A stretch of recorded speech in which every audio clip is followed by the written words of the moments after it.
2029 చాలా దూరంగా ఒకసారి ఆలోచించి క్వశ్చన్ ముందుగానే అడగాల్సి వస్తుంది. 24 కంప్లీట్ అయిపోయింది. ప్రతిపక్షంలో జగన్మోహన్ రెడ్డి గారికి 40% ఓట్ బ్యాంక్ ఉందని ప్రతిసారి మాట్లాడుతూ ఉన్నారు. 29 సినారియో ఇదే కూటమి వర్సెస్ జగన్ గా ఉండబోతూ ఉన్నాయా ఎలక్షన్స్, లేదంటే Janasena will be back with BJP అయ్యే అవకాశం ఏమైనా కనిపిస్తుంది? చెప్పండి, చాలా లాంగ్ రన్ అండి. ఒకటి మటుకు ఫేవరింగ్ ఏంటంటే కాంగ్రెస్ చాలా బలపడుతుంది ఏపీలో కాదు, మొత్తం ఆల్ ఓవర్ ఇండియాలో. దాని ఇంపాక్ట్ అన్ని స్టేట్స్ లోనూ ఉంటుంది. ఆబ్వియస్లీ ఇప్పుడు బీజేపీకి 1% 2% ఉంది కదా, బీజేపీకి ఎవరు ఓట్లు వేస్తారు అనుకున్న స్టేజ్ కాడి నుంచి ఇప్పుడు ఎంపీలు కానీ ఎమ్మెల్యేలు కానీ గెలుచుకుని అసోసియేట్ ఉంటే బాగుంటుంది కదా అని ఉంటుంది. ఎందుకంటే ప్రతి స్టేటు సెంట్రల్లో గెలిచే పార్టీతో అసోసియేట్ అవ్వాలని కోరుకుంటూ ఉంటారు. Both are came from the ఒకే ఒక బ్రీడ్ నుంచి వచ్చిన వాళ్ళు, కాంగ్రెస్ కానీ వైఎస్ఆర్సీపీ కానీ. సో ఎంత కాంగ్రెస్ డెవలప్ అవుతా ఉంటే వైఎస్ఆర్సీపీకి తెలియకుండా డైరెక్ట్లీ ఆర్ ఇండైరెక్ట్లీ అంత ఫెచ్ అవుతూ ఉంటుంది. బీజేపీ యొక్క ఓట్ బ్యాంకింగ్ వైఎస్ఆర్సీపీకి ఉన్న ఓట్ బ్యాంకింగ్ కంప్లీట్లీ వేరే different set of vote banking. ఏముందో వైఎస్ఆర్సీపీ బీజేపీతో అసోసియేట్ అయినా లేదా ఉన్నప్పటికీ కూడా డైరెక్ట్లీ ఆర్ ఇండైరెక్ట్లీ ఇంతకుముందు వరకు. బట్ డైరెక్ట్గా వచ్చి నేను బీజేపీతో అసోసియేట్ అవుతున్నాను, బీజేపీ చేసేది రైటే, బీజేపీతో పార్టీతో మనం కలిసి ఉంటాం అని ఓపెన్ స్టేట్మెంట్ కానీ ఓపెన్గా వెళ్ళారు. ఎందుకంటే రెండు విభిన్నమైనటువంటి vote banking. But it comes to Congress తనకు ఒక ఫేవర్ ఉంటుంది, ఎందుకంటే ప్యారలల్ ఓట్ బ్యాంకింగ్, రెండు భావజాలం కానీ ఓట్ బ్యాంకింగ్ కానీ. సో అది ఎంత అడ్వాంటేజ్ అయితే అంత వైఎస్ఆర్సీపీకి ఫెచ్ అవుతుంది. So at the same time other side కూడా మన డెవలప్మెంట్ బాగుంటే వీళ్ళకి ఫెచ్ అవుతుంది. లేదు ఓన్లీ బీజేపీ తోనే అవుతుందంటే నష్టపోయేదానికి ఆస్కారం ఉంటుంది. వైఎస్ఆర్ కాంగ్రెస్ పార్టీ ప్యారలల్ గా చూసినప్పటికీ కూడా ఏపీ విషయానికి వస్తే there is very separate scenario అండి. కాంగ్రెస్ పార్టీ విషయంలో అక్కడ ఒక అన్యాయం చేసింది, మాకు ద్రోహం చేసిన పార్టీగా ఆ పార్టీ పైన ముద్ర ఉంది. అది ఎంతవరకు చెరిపేసుకుంటుంది ఆ పార్టీ అనేది మళ్ళీ ఒక క్వశ్చన్ మార్క్ గా కనిపిస్తుంది. సో అక్కడ గ్రో అనేది, కాంగ్రెస్ యొక్క గ్రో అనేది కనిపిస్తుందంటారా ఏపీలో? ఎందుకంటే ప్రత్యేక హోదా గురించి ఉద్యమాలు, ధర్నాలు ఇప్పటికీ డిమాండ్ చేసే అనేక మేధావులు ఉన్నప్పుడు సో దీని గ్రోత్ ఎట్లా ఉంటుందంటారు? ఆబ్వియస్గా దాని ఇంపాక్ట్ ఉంది. బట్ ఇంకా ఈ 4 years లో దాన్ని ఎలా కన్వర్ట్ చేసుకోగలరు, ఎలా ఎందుకంటే కాంగ్రెస్ బలంగా ఉన్నటువంటి ఒకప్పుడు స్టేటే కదా. సో ఎంత కన్వర్ట్ చేసుకుంటారు అనేది ఇప్పటి నుంచి తీసుకునే డిసిషన్ బట్టి ఆధారపడుతుంది అంటున్నాను. ఇప్పటికైతే మామూలుగా కాంగ్రెస్కి ఓట్ బ్యాంకింగ్ ఇక్కడ ఏపీ వరకు పెరిగిపోయింది, అద్భుతంగా ఉందని ఏం లేదు. బట్ నేను ఏంటంటే నేషనల్ వైడ్ నుంచి ఇంపాక్ట్ వస్తున్నప్పుడు దాని ఇంపాక్ట్ ఎంతో కొంత ఆంధ్రప్రదేశ్ మీద కూడా పడేదానికి ఆస్కారం ఉంది. ఇప్పుడు మనం కూడా అబ్జర్వ్ చేస్తుంటారు కదా సెంట్రల్లో ఏ గవర్నమెంట్ రాబోతుంది అనేది. సో దాని ఇంపాక్ట్ దీని మీద పడుతుంది అంటున్నాను. ఇప్పుడు కూటమి ప్రభుత్వానికి సంబంధించి 3 పార్టీల కూటమి ఇది. ఒక 1.5 year 2 years తర్వాత ఖచ్చితంగా టీడీపీ సింగిల్ గానే మళ్ళీ నెక్స్ట్ ఎలక్షన్స్ కి బరిలో దిగే అవకాశం ఉంది.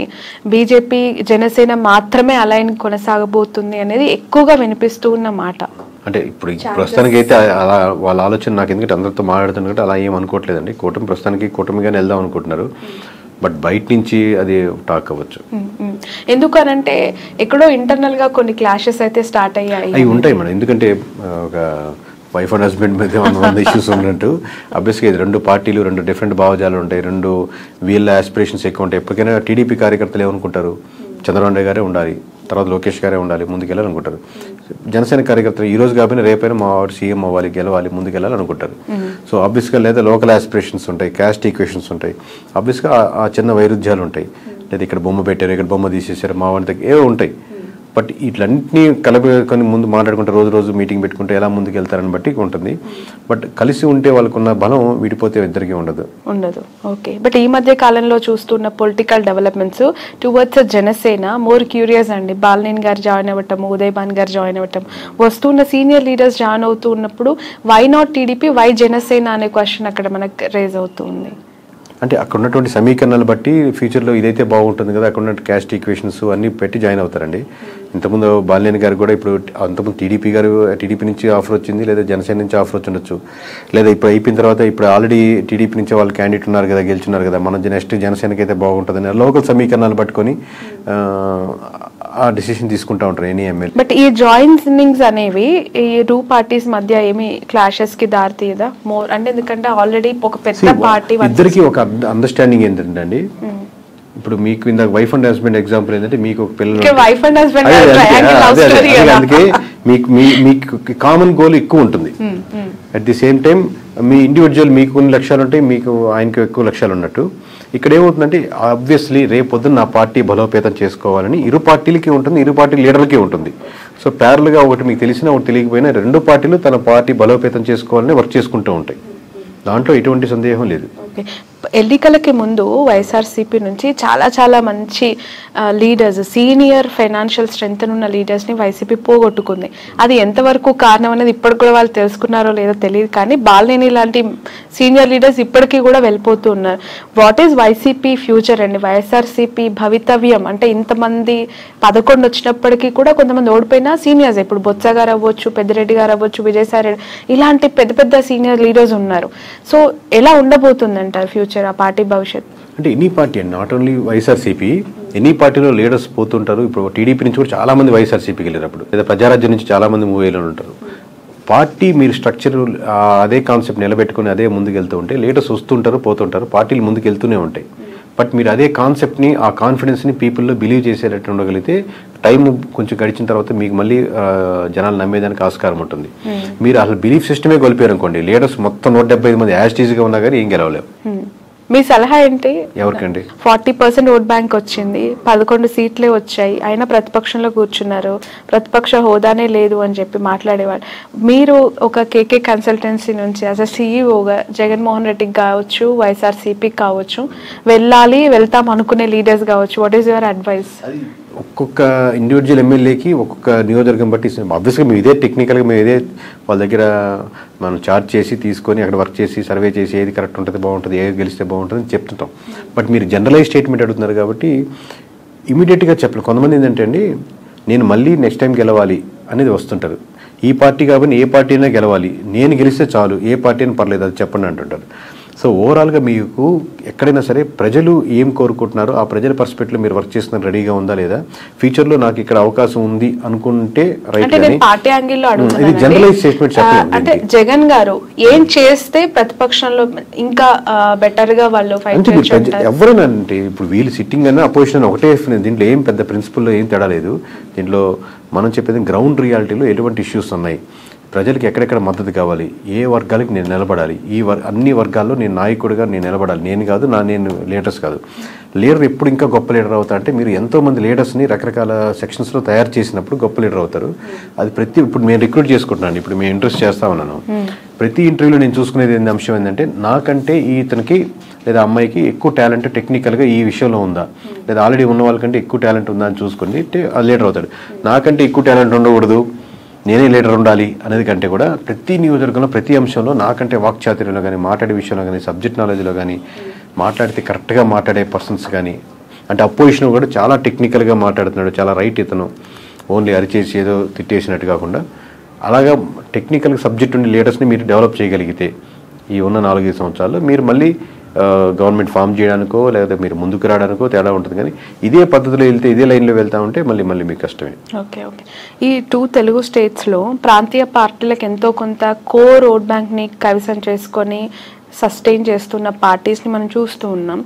ఇక్కడంటే ఇప్పుడు కాంగ్రెస్ అధికారంలోకి వచ్చింది, అగైన్ అక్కడ మళ్ళీ ప్రాంతీయ పార్టీ, ఆఫ్కోర్స్ జాతీయ పార్టీ అయినప్పటికీ కూడా వాళ్ళు ప్రాంతీయ పార్టీగానే ఎస్టాబ్లిష్ అయ్యారు టీడీపీ. సో ఒక ప్రాంతీయ పార్టీ యొక్క ప్రభావము, వాళ్ళ ఇంపాక్ట్స్ 2 స్టేట్స్లో ఇంతకాలం చూసిన ప్రజలు మతతత్వ రాజకీయాల్ని, మతతత్వ పార్టీలను ఎంకరేజ్ చేస్తాయా, కన్సిడర్ చేస్తాయా? అంటే ఇప్పుడు నేను నేషనల్ వైజ్గా చెప్తున్నా కదండి, మతానికి ఉన్న సంబంధించిన ఓట్ బ్యాంక్ అంటే ఇక్కడ ఎస్పెషల్లీ 2 తెలుగు స్టేట్స్ గురించి నేను మాట్లాడు. అంటే కంపేర్ టు నార్త్లో పోలిస్తే ఇప్పుడిప్పుడే సౌత్లో బీజేపీది కూడా ఇంకొంచెం ఉంది. కంపేర్ చెప్తున్నాను, నార్త్లో ఎక్కువ బీజేపీ ఆల్రెడీ ఒక సాచ్యురేషన్ పాయింట్కి వెళ్ళిపోయింది. బట్ సౌత్లో ఇప్పుడిప్పుడే అక్కడక్కడక్కడ ఆ టైప్ ఆఫ్ చిగురిస్తూ లేదా ఆ థాట్ ప్రాసెస్లో ఉండి మన ధర్మం అనేది ఆలోచిస్తున్నారు. బట్ అది ఓట్ బ్యాంకింగ్ సరిపోదు గెలిచేదానికి అనుకుంటున్నాను. ఒకసారి మీకు సెంట్రల్లో బీజేపీ తగ్గిపోతుంది అనుకోండి, దాని ఇంపాక్ట్ మన స్టేట్లో కూడా పడుతుంది. మొత్తం స్టేట్లో సెంటర్లో మనకు గవర్నమెంట్ మారుతుంది అనుకోండి, అది మన స్టేట్కి వచ్చేసరికి కూడా మన ఇంపాక్ట్ పడుతుంది. ఎప్పుడైతే మీకు బీజేపీ మీద ఎఫెక్ట్ ఎక్కువ పడిపోతుందో, బీజేపీ మునిగిపోతుందో, దాని బీజేపీ ఆధారితంగా నిలబడిన పార్టీలు కూడా దాని ప్రభావం, దాని ఎఫెక్ట్ ఎంతో కొంత తీసుకో తప్పదు. Okay. In future Nara Lokesh గారికి, పవన్ కళ్యాణ్ గారికి ఎవరికి ఎక్కువగా సీఎం అయ్యే అవకాశం ఉంది అని అంటారు? మీ అజంప్షన్ ఏంటి? అది చెప్పలేము. ఎందుకంటే అండి ఇది హైపోథెటికల్గా ఆబ్వియస్గా చంద్రబాబు నాయుడు గారు ఉన్నంతసేపు ఆయన గవర్నమెంట్ రన్ అవుతూ ఉంటుంది. 5 years ఇబ్బంది లేదు కదా. But going forward obviously TDP బలంగా టీడీపీ కార్యకర్తలు కానీ ఎట్లాగైనా సరే మా చంద్రబాబు నాయుడు గారు సీఎం ఉండాలి. దాని తర్వాత లోకేష్ గారే వాళ్ళు కోరుకుంటారు. పవన్ కళ్యాణ్ గారు ఫాలో అయ్యేవాళ్ళు ఆబ్వియస్గా పవన్ కళ్యాణ్ గారు సీఎం అవ్వాలి, ఇంకా సీట్లు 21 నుంచి మేము 71, 100 సీట్లు వెళ్ళాలని కోరుకుంటారు. బట్ ఇద్దరు కూటమిగా వెళ్ళాలనుకుంటున్నారా, సెపరేట్గా వెళ్ళాలనుకుంటున్నారా? మీరు ఇందా చెప్పినట్టు టీడీపీ సెపరేట్ అయ్యి బీజేపీ ఆబ్వియస్గా బీజేపీ జనసేన వెళ్ళాలనుకుంటున్నారు. దీనివల్ల ఇట్లా సెపరేట్ అయితే మళ్ళీ వైఎస్ఆర్సీపీకి ఫెచ్ అవుద్దా? ఎన్ ఫ్యాక్టరీ వేస్లో ఉన్నాయి కాబట్టి ఎవరి కార్యకర్తలు ఎవరు లీడర్ అవ్వాలనుకుంటారు. మాది ఏంటంటే ప్రజలు ఇప్పుడు ప్రస్తుతానికి ఏమనుకుంటున్నారు, ఎలా చేస్తే ప్రజలకు బాగుంటుంది. ఇంకా ఆబ్వియస్గా ఏపీ మన సొంత స్టేట్ కాబట్టి ఈ డెవలప్మెంట్లో మనం కూడా ఎంతకైనా భాగస్వామ్యం అయితే ఇది బాగుంటే బాగుంటుంది కానీ మనకు ఒక స్వార్థం కూడా ఉంటుంది మంది కాబట్టి. ప్రజలు ఏమనుకుంటున్నారు అనేది మీరు చెప్తానంటున్నారు. పిఠాపురం ప్రజలు ప్రస్తుతం ఏమనుకుంటున్నారు? పవన్ కళ్యాణ్ గారు ఎమ్మెల్యే అయ్యారు, డిప్యూటీ సీఎం అయ్యారు, ఒకసారి ఛాన్స్ ఇవ్వమన్నారు, గెలిపిమ్మన్నారు, అవకాశం ఇచ్చేశారు. అన్ని ఆయనకు కావాల్సిన 21కి 21 కైవసం చేసేసారు. So towards Pawan Kalyan what is AP people's high అయితే ఫస్ట్ ఆఫ్ ఆల్ ఉంటుందండి. ఆబ్వియస్గా అందరూ పవన్ కళ్యాణ్ ఓట్లు వేసిన వాళ్ళు ఎవరైతే ఉన్నారో వాళ్ళకి ఆబ్వియస్గా మనం వేసిన పార్టీ గెలిచింది కాబట్టి ఒక హై ఉంటుంది. బట్ ఆ హై అలాగే కంటిన్యూ అవ్వాలంటే ఆ లోకల్ ఇష్యూస్ ఏదైతే ఉన్నాయో అడ్రస్ చేస్తూ మిగతా రోజుల్లో అది కాలువలు కావచ్చు, రోడ్స్ కావచ్చు, సమస్యలు కావచ్చు, అన్ఎంప్లాయ్మెంట్ కావచ్చు, చిన్న ఫ్యాక్టరీలు కావచ్చు, లోకల్ కుటీర సంస్థలు కావచ్చు, అక్కడికి వెళ్ళే చిన్న హాస్పిటల్స్ కావచ్చు, ఈ ఇష్యూస్ మీద కాన్సన్ట్రేట్ చేస్తే ఆ హైకి తగ్గట్టు రెస్పాన్స్ ఇంకా డెవలప్మెంట్ అవుతూ ఉంటుంది. ఒక పాయింట్ మీద అయితే చెప్పలేరా? అదేనండి, అది కంటిన్యూ చేయాలి. ఇప్పుడే కదా స్టార్టింగ్, ఇంకా కంటిన్యూ చేయగలిగితే దాన్ని ఉంటుంది. కానీ ఆ హై మటుకు ఉంటుంది అంటున్నాను. మిగతా నియోజకవర్గాల్లో లేని హై పిఠాపురంలో ఉన్న వాళ్ళకి హై వస్తుంది. ఎందుకంటే మనం వేసి గెలిచాడరా, మనం అంటే మొత్తం రాష్ట్ర వ్యాప్తంగా ఇచ్చారు. ఇప్పుడు మాకు తెలుస్తుంటుంది కాబట్టి లోకల్గా వాళ్ళు గెలుస్తారా ఓడతారా, మెజారిటీ ఎంత 10,000 20,000 ఇంత హైతో చూశారు కాబట్టి రిజల్ట్ రాగానే ఆ హై కంటిన్యూ అవుద్ది. బట్ హై కంటిన్యూ అలాగే అవ్వాలి అంటే మీరు ఇష్యూస్ మీదే ఐడెంటిఫై చేసి వర్క్ చేయాలి. ఓకే సార్, మీకు ప్రెషర్ ఎంతవరకు ఉంటుంది ఈ సర్వీస్ అని చేస్తూ ఉన్నప్పుడు? ఎందుకనంటే ఒక ఇంటర్వ్యూ చేస్తే మాలాంటి వాళ్ళ మీదనే బురద జల్లే ప్రజలు, లేదంటే అలాంటి పీపుల్ మనం సొసైటీలో యాజ్ ఆఫ్ చూస్తూ ఉన్నాం. ఇంకా మీరు బియాండ్ దట్ ఒక పార్టీకి మీరు చేస్తూ గెలుస్తుంది ఓడిపోతుందని మీరు ప్రెషర్ ఉంటుందండి. ప్రెషర్ ఆబ్వియస్లీ చాలా ఉంటుంది. దాంట్లో నేను లేదు అని ఎట్లా ఓవర్కమ్ అవుతారు అంటే ఒకరు బెదిరించే వాళ్ళు ఉంటారు, లేదా ఇట్లా చెప్పమని అనే వాళ్ళు ఉంటారు, లేకపోతే వాళ్ళు ఇలా పోయాలని ఉంటారు, లేకపోతే బాగా వీరాభిమానులు ఉంటారు, ఏమన్నా చేసేస్తాం నీకోసం బాగుంటారని ఉంటారు. బట్ నేను పరంగా కానీ నా కంపెనీ నేను ట్రై చేసేది మనం వీటికన్నిటికీ దూరంగా ఉందాం, మన పని మనం చేసుకుంటూ వెళ్దాం అని ట్రై చేస్తున్నాం. కానీ ప్రెజర్ అయితే విపరీతంగానే ఉంటుంది. లిక్కర్ పాలసీ ఇంపాక్ట్ ఎంత ఉందండి? ఆ గవర్నమెంట్ ఓడగొట్టడానికి ఈ గవర్నమెంట్ గెలిపించడానికి అది మేజర్ ఇంపాక్ట్ అంటారా?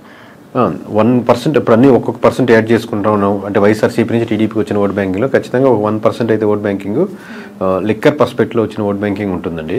ఇప్పుడు కొత్త పాలసీస్ ఇప్పుడే తీసుకున్నారు కాబట్టి అది ఇంప్లిమెంటేషన్ అయ్యి రేపు పొద్దున 1వ తారీఖు నుంచి రిజల్ట్ చూసి దాన్ని ఎలా ఉన్నాయని చెప్పగలుగుతాం. Right. Thank you so much అండి. Thanks a lot. సో మొత్తానికైతే ఫ్యూచర్లో రాహుల్ గాంధీని ప్రధానమంత్రిగా చూడొచ్చు అంటారా?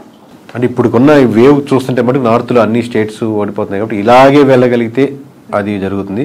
లేదు బీజేపీ రివైవ్ చేసుకుని మార్చుకోవాల్సిన అంశాలు మార్చుకుంటే మంచి పోటీ ఇవ్వగలుగుతుంది. బట్ ఛాన్సెస్ ఆర్ అలా 100% ఇప్పుడు చెప్తున్నాం కదా, ఆల్రెడీ అన్ని రాష్ట్రాల్లో బీజేపీ ఓడిపోతుందని చెప్తున్నాం కదా, ఇలాగే జరుగుతుంది. ఆబ్వియస్లీ కాంగ్రెస్కి ఉన్నటువంటి ఆప్షన్ అదే కాబట్టి ఆప్షన్ ఉంది మీరు అడిగిన దానికి. Okay right.